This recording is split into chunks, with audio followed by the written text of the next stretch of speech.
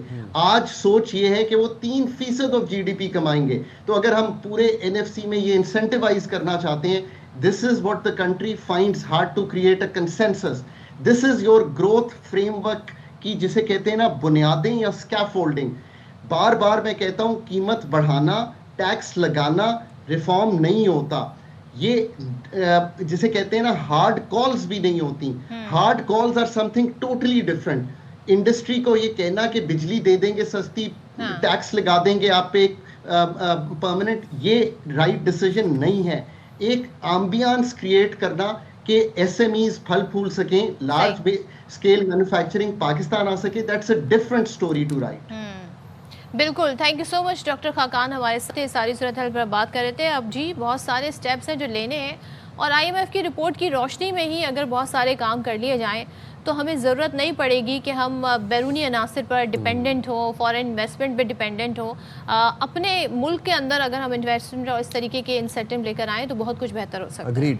اور صدف moving forward ہم انسانوں کی بات کرتے ہیں، جو کیسز ہمارے ارد گرد رپورٹ ہوتے ہیں ان کی بات کرتے ہیں، لیکن باخبر سویرا کی ایک چیز which I love about our program is that کہ ہم بے زبان جانوروں کے بارے میں بھی بات کرتے ہیں. وہ بے زبان مخلوق کے جو اپنے بارے میں آواز نہیں اٹھا سکتے، تکلیف کا نہیں بتا سکتے، ان کو محسوس تو ہوتا ہے لیکن وہ ایکسپریس نہیں کر سکتے ہماری طرح، انسانوں کی طرح. تو ابھی حالیہ سیلاب جب آئے تو اتنا مال مویشی کا نقصان ہوا، اتنے مویشی بہہ گئے، بہت سے مویشی مرے بھی. اب مویشیوں میں پھیلنے والی ایک نئی بیماری سامنے آ رہی ہے جس کو کہا جا رہا ہے نیلی زبان، بلو ٹنگ وائرس، اور پاکستان سمیت دنیا کے کئی ممالک میں کیسز سامنے آ رہے ہیں. پاکستان میں اب آپ یہ دیکھیں کہ رواں سال آنے والے سیلاب سے ایک تو مویشیوں میں بلو ٹنگ وائرس سے متاثرہ مویشیوں کی تعداد میں اضافہ دیکھا گیا. پھر بلو وائرس کے علاوہ کانگو اور لمپی سکن کی بیماریاں بھی مویشیوں میں تیزی سے رپورٹ ہو رہی ہیں. اچھا، یہ جو بلو ٹنگ بیماری ہے، نامی بیماری ہے، ایک ایسی بیماری ہے جس میں لائف سٹاک یعنی کہ ہم گائیں، بکری، بھیڑ، ہرن، اونٹ اور دیگر جو چرنے والے جانور ہیں وہ اس سے متاثر ہوتے ہیں. تو اس بیماری کو بلو ٹنگ اس لیے کہا جاتا ہے کہ جانور کی جو زبان ہے اور جو ان کی منہ کے اندر جو کی آؤٹر لیئرنگ ہے، جو انر لیئرنگ ہے منہ کے اندر، وہ نیلی ہو جاتی ہیں اور سویلنگ اس میں ہو جاتی ہے. تو یہ جانوروں کے جسم میں اندرونی خون بہنے، آکسیجن کی کمی کا باعث بنتا ہے. اچھا، اس میں جی اس کی نمایاں علامات ہیں، لیکن ہر جانور کی زبان نیلی نہیں ہوتی ہے، یعنی کہ ہو سکتا ہے کہ وہ اس سے متاثر ہو اور وہ سائن نظر نہ آ رہے ہو. تو چلیں جی بات کر لیتے ہیں. ہمارے ساتھ موجود ہیں director general life stock Sindh doctor حزب اللہ بھٹو صاحب. تھینک یو سو مچ حزب اللہ صاحب ہمیں جوائن کرنے کے لیے. سب سے پہلے بتائیے گا یہ بیماری ہے کیا، جو ہم نے تھوڑا بہت بتایا، کیا یہی علامات ہوتی ہیں، کتنی خطرناک ہے اور کیا کرنا چاہیے بچاؤ کے لیے؟ پہلے تو ایئر واقعہ میں شکریہ ادا کرتا ہوں کہ انہوں نے لائف سٹاک کے بارے میں بھی کچھ سوچا اور پروگرام کیا. تو اصل میں ویسے تو کافی پاکستان میں ڈیزیز پائی جاتی ہیں جن میں کچھ وائرل ہیں، کچھ بیکٹیریل بھی ہیں، اور اس کے علاوہ دوسری فنگل وغیرہ بھی ہیں ہوتی ہیں. مگر جو یہ بلو ٹنگ ڈیزیز ہے یہ ایسے ہے کہ الحمدللہ سندھ میں سندھ کی بات کروں گا کہ سندھ میں ابھی تک اس کا کوئی کیس ظاہر نہیں ہوا. باقی انڈیا میں، دوسرے ممالک میں، ایون دوسرے ہمارے پاکستان کے دوسرے صوبوں میں بھی رپورٹ ہوئے ہیں، جو گوگل بھی بتا رہا ہے کہ 25 میں بھی، کل 2025 میں کلات میں اگست میں ہوا ہے، یا کے پی میں ہوا ہے، یا اس کے علاوہ پنجاب کے اس میں بھی کچھ ہوا ہے.